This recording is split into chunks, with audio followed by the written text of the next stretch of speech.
And welcome back to the Steven's birthday bomb vlog, I guess. I don't know. From the SpiffyNeedleGeeks. We are on Wednesday for the episode. It could have been great.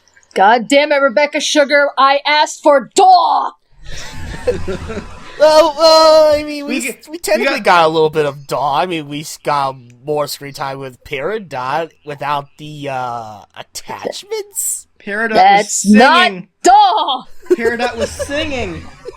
She was, yeah, she was singing. How is that not DAW to you? I mean, really. For the first time ever, we heard Peridot sing for once. So, episode synopsis. The episode begins with the gems and Steven kind of just relaxing at the sunset. And Peridot comes and scolds Steven, why just laying around doing nothing when the cluster could come out at any moment and destroy everything. We should be working on this drill. And Steven kind of explains to Peridot, like after a long day's work, you gotta unwind, you gotta relax, you gotta just kind of take a break. And then it kind of got to a point where he's trying to explain music to her. She really wasn't understanding. And yeah, eventually he kind of just showed her through song, and she was singing along, and it was cool. So then during that song, we got a montage towards the end of the completion of the drill. The drill is now done, and everyone was happy. It's like they were all patting each other on the back, including Garnet patted Peridot on the back, and she got freaked out by it. Of course. I just imagine that movie Megamind, where everyone was trying to congratulate Megamind by giving a big group hug, and he just pointed his laser at everyone, thinking it was an attack. But oh my god, I forgot about that. So they got the drill done, but Peridot realizes that they're missing one crucial thing. They need the exact coordinates of the cluster where it is in the Earth. So Peridot says that the only place where these coordinates could possibly be at is on the diamond. What was it called? The diamond. I thought it was like the diamond base. It was something. It was something akin to diamonds. It was some kind of a base that's actually on the moon. Yeah. So they say Peridot says it's on the moon, and Pearl and all of them knew where it was, but they had no way of really getting there because there's no warp pod towards there. So they turn to Lion, the dimension warping porter. And, Steven... basically, resident Deus Ex Machina. Yeah, so Steven asks him to take him to the moon. He does. And it's quite a long trip, even to the point where Lion gets physically exhausted when they get there, which we've never seen happen to Lion, so it really must have been a trip. Oh yeah, he went to, God knows how many portals just to reach the moon. Yeah. So they get there, and we learned something else about the gems. They're on the moon, and somehow there's apparently air inside this place, even though you think there really wouldn't really have a need be. But I guess just for Steven's sake, just for the sake of explaining why Steven could even be there in the first place.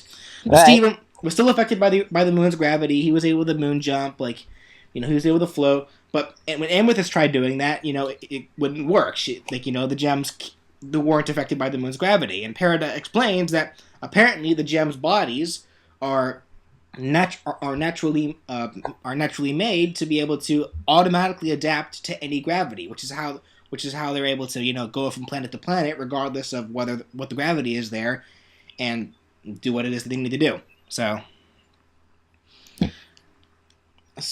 Peridot has kind of a geek out moment for a bit as she sees the murals of the diamonds on the wall. She first sees blue diamond, and then she sees yellow diamond. And then we saw one more, which we can assume is probably the white diamond. Yeah, but they don't actually bring this up. They don't. Really she's not name dropped or anything, but we do see that there is a third mural. Yes. So they open up this hidden staircase, and so I'm guessing with some foreshadowing, the first room they reached was with just a giant orb in the middle of it. But Garnet says it wasn't important and what they weren't looking for, so they just kind of ignore it. So something tells me that's going to come back later.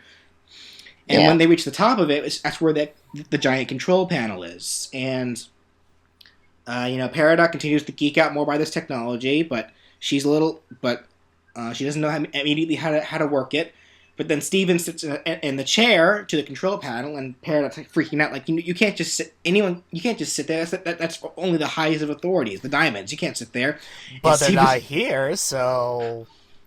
Yeah, and then Peridot kind of just sits there, and then like she's just like, yeah, like just the big nerd that she is. But she does it. But she does get it to start working, and it shows. And she uses this control screen, which has like an entire layout of the Earth. Which, by the way, one thing I wanted to notice: where's Russia? There's just a big hole where Russia's supposed to be. Wait, really? Yeah. Yeah, you didn't notice that? No. Okay. Hold on. I gotta see this. Yeah, like a large portion of Asia is just gone. Hold on. Well, you guys keep going on with whatever. I'm looking for. I'm trying to find the scene where they show. Oh shit! There is a huge hole where Russia's at. What the fuck? Yeah. What the hell? Hell, you know what? For that matter, a huge chunk of Africa has been taken off too. It's like a huge chunk of Africa merged, like went over to its left and merged with South America. Yeah, you're right. These gem wars must have really done some shit. What the hell? Yeah, really. In fact, the only country that doesn't seem to have been affected is North America. What the fuck? Good job, Crystal Gem, for protecting the Earth. Well, most of it. Yeah, apparently they can shift tectonic plates. Oh god, is it like another ice age? Oh shit. In any which case, so they find the exact location of the cluster, and they input the data into the drill. But before they leave, Peridot kind of begins to start boasting about how great a planet Earth was for colonization, and explains that while it was confused about why the crystal gem stopped. Like, I'm trying to recall exactly what she said. Yeah, well, as she was explaining, like, she pulls up like a hologram of what the colony would have looked like had Rose Quartz not interfered and done the rebellion. And I mean, we see Earth is just completely hollowed out, but now there's like spires and stuff. I mean, she's basically said, there would have been like massive gem production, lots of power, it basically, the Earth colony would have been like a huge benefit to the gem homeworld. But then Rose Quartz was like, no, I'm not going to let that happen because it would have basically meant that all life would have been eradicated. Yeah, Rose didn't want that. And as the first thing I thought of when I saw like this image of what the colonized Earth would have looked like, I instantly saw a Super Mario Galaxy planet. It kind of did look like something. It kind of did look like something you'd see out of Super Mario Galaxy. Yeah. Yeah. So Peridot saying all this stuff like mindlessly, like she thinks she's just stating facts, and even going up with the idea how she even went as far as to say Rose Quartz didn't actually save the planet. If she did, the cluster wouldn't have been here.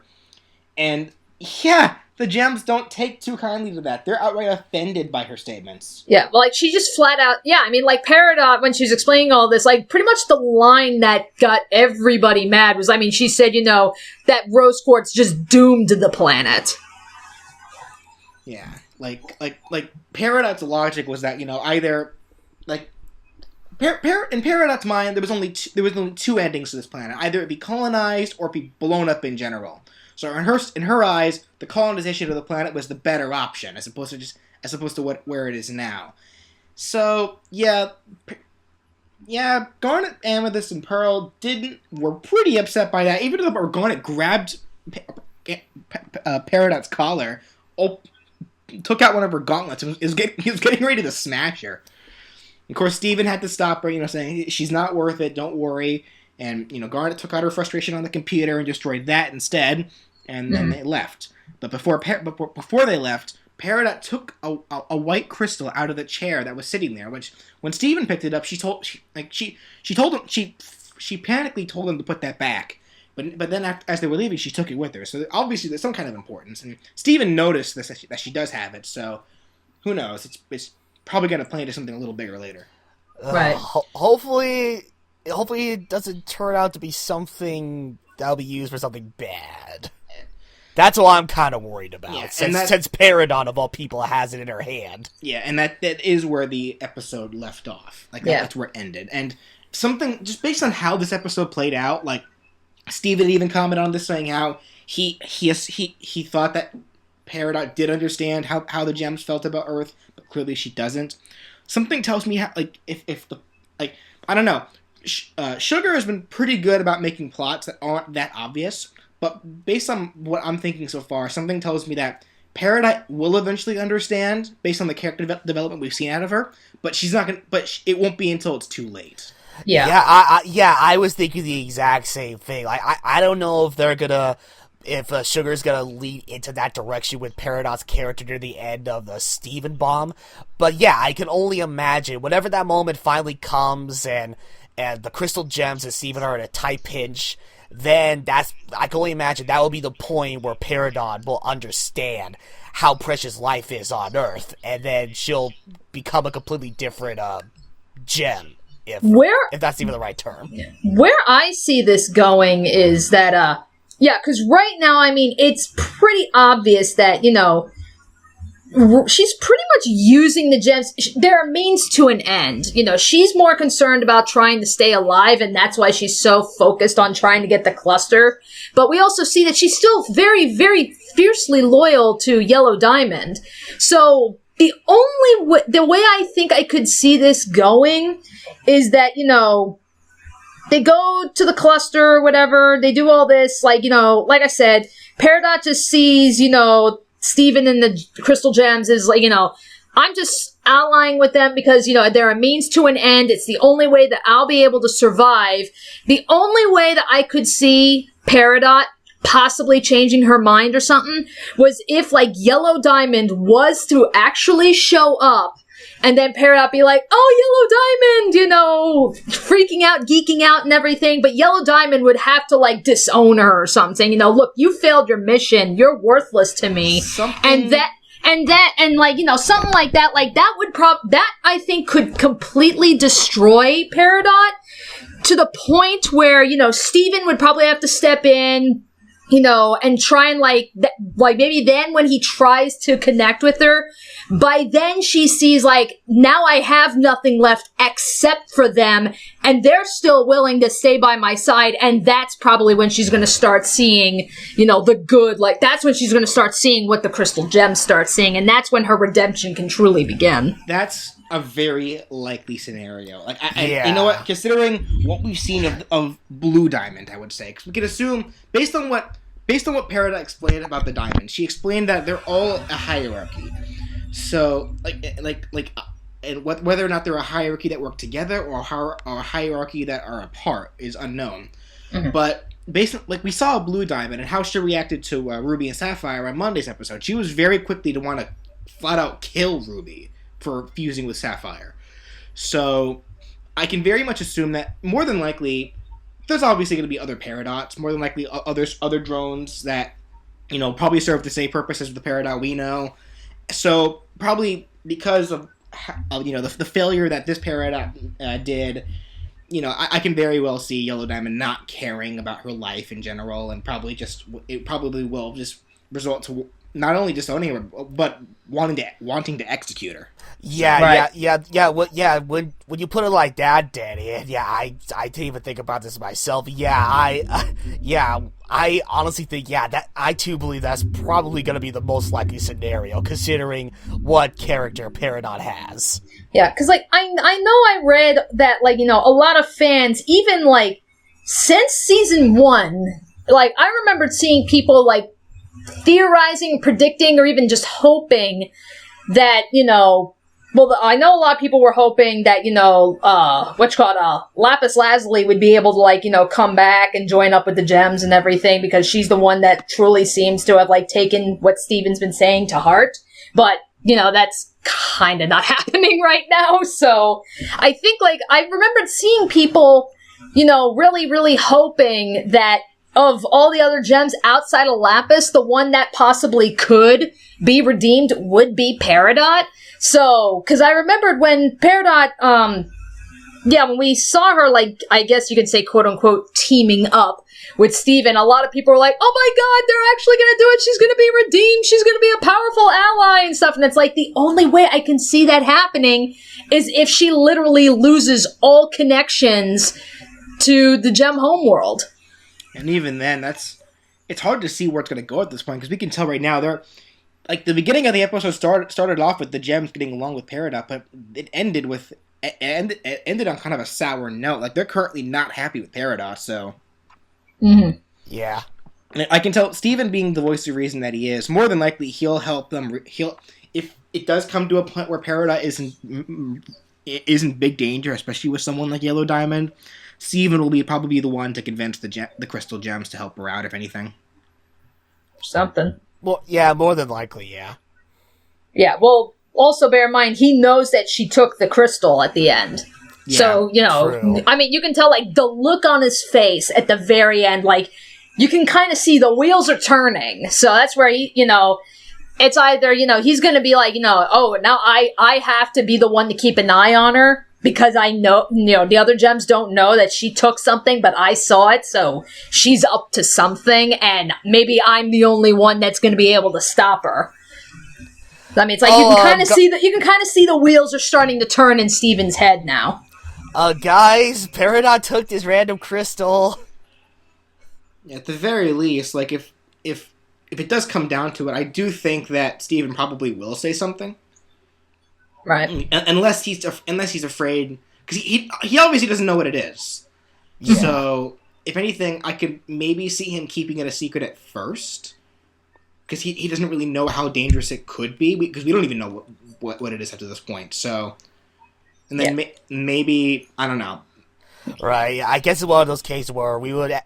Well, Steven in this case, Steven will actually have to wait and see like what exactly this crystal is used for, whether it'll be something used for good or used for bad, and depending on how things go, we'll determine if Steven would actually go that route and actually tell the crystal gems what Peridot is up to with that crystal. Well, now because like I said prior. When Steven picked it up, Peridot made a point to tell him to put it, like, let me see exactly what she said when he picked it up. Yeah, well, it's just in the tone that she was saying it was because, he's sitting in the seat and everything. He's like, no, stop, no, don't sit there, don't touch things, just being like, I guess chastising or something, like, it's just more so like, oh, no, don't touch that, it's like, treating him like a little kid, basically, stop touching things. Yeah, looking at it here, like, when he picked it up and asked what it was, she reached for it and, like instantly was just like, put that back. Yeah, put that back. So, like, she has to know what it obviously is. Or, maybe not obviously, because we don't even know what it is, but she has to. But regardless. Okay. Actually, okay, I want to discuss the theory that I know a lot of people have been theorizing, and I don't know, I've been very, very, I guess, I don't want to say maybe like against it, but it's like I never really believed that the theory had any weight until tonight. Okay, so we know that, like I said, we've known that there have at least been 3 diamonds, blue, white, and yellow. We've seen the silhouettes of all 3 of them now. There's a theory that there's actually 4. And that the 4th diamond, because if you look like on several murals in past episodes, and even in this episode where you see like the handprint that's on the actual like chair that Peridot was yelling at Steven, get the hell out of and everything. I believe it was the bottom diamond is pink in color. There's a bunch of people are theorizing that rose quartz is not actually a quartz, she's a diamond. And a lot of people have been theorizing that strictly because they noticed the diamond patterns in several of these murals in the pink one, and the only real pink gem the only pink gem we've really come across has been rose quartz. And I don't know, people have been theorizing this for a while, but I'm just like, it just did not seem concrete enough. And, when Peridot was explaining how the quartzes are these massive, giant soldiers and everything, and how even Jasper recognized rose quartz as being like a warrior and master tactician worthy of respect, that's where I was like, yeah, and well, plus her fucking name, it's like, yeah, she's a very powerful soldier. Makes sense why she would lead this rebellion and everything. It's like, I basically didn't buy the whole, diamond theory. Tonight, though, I think it's like, okay, I think these people were onto something. And just the reason why I'm thinking that now is, for one thing, Peridot was saying how, this was like command station and everything for the diamonds and everything, but she didn't know how to activate it. Steven puts his hand on the control and it activates. And he's got Rose's gem. So it's like, okay, if Rose Quartz is indeed Pink Diamond, it would have recognized her through Steven. So it's like, okay, there is some weight there. Plus, I guess it would make sense that if she is Pink Diamond and everything, her base being on the moon, she's been very familiar with Earth for a very long time, considering she's stationed above the fucking planet and had been, planning the colony and everything, which is probably how she learned about it and ultimately decided, no, I'm not going to let this happen. She fell in love with the planet because she's been watching it for so long. So it's like, yeah. I don't know. It's like, what do you guys think about that whole theory? I've known about that theory for a while now, about Rose Quartz possibly being Rose Diamond instead. And there were a few things that people speculated on, like how, like Pearl's involvement even. Like how we saw that even Blue Diamond had her own Pearl there in Monday's episode.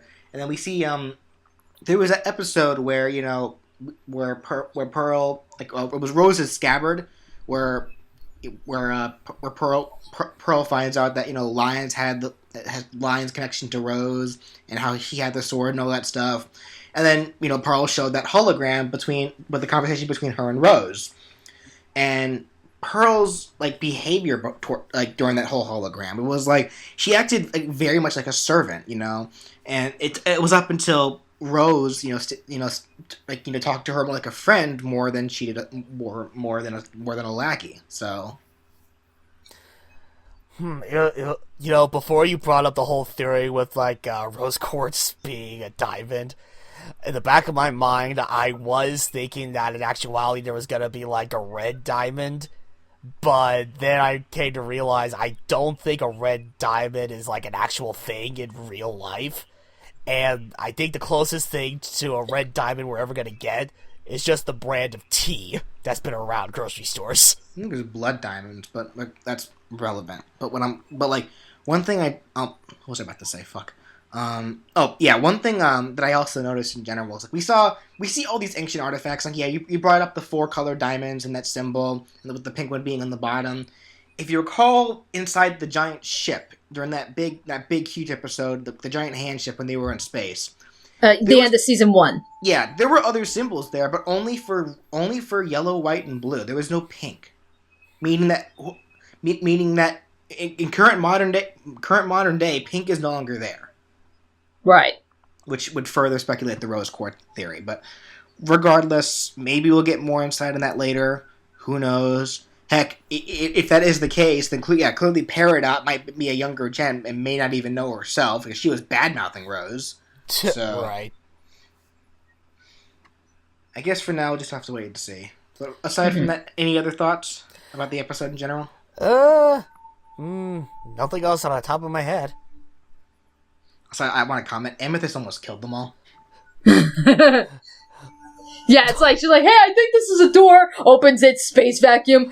Yep, we own the moon. It's Amethyst, don't try to suck us all out into space. It's oh no, space vacuum. You fool. Jesus. Well, probably Steven would have been the only one to die, but regardless. Well, that's pretty fucking important. Yeah, kind of. It's he's the one guy you don't want to die. Main character immunity? Oh well. Alrighty, well, in which case that was today's episode. So join us in the next part for tomorrow's episode, for Thursday's episode. We'll see you all then. Alright, see ya.